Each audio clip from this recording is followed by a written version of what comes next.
今日咧，我又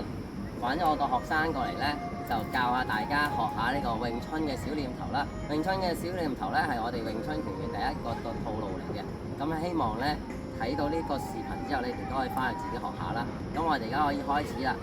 你可以跟住我一齊做啊！手擺大髀，眼向前望啦，手攤手，係啦，收拳坐空，係啦，坐馬，再嚟個。坐馬，好似我咁坐馬，係啦，開馬係外八字，係啦，跟住內八字，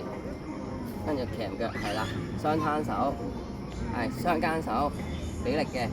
係啦，肩落去嘅，向下肩，跟住向上攤，就擋人拳頭，跟住揸收拳。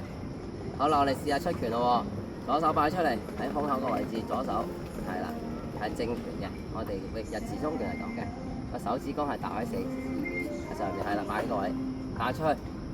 攤，係啦，圈手指地下指翻出嚟，係啦，收拳，另一邊一樣啦，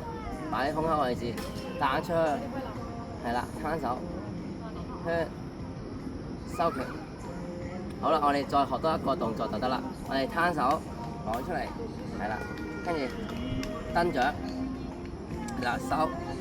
跟住側掌、正掌、打下排、攤手、圈、收，另一邊都一樣重複嘅啫，都係攤手攞出嚟先啦，擋人一拳，跟住擋佢啦，蹬手，蹬完之後收翻入嚟，打側邊，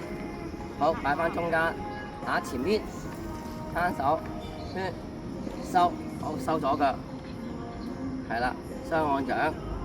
係啦，俾力。好，咁啊完成啦，咁啊希望大家學到。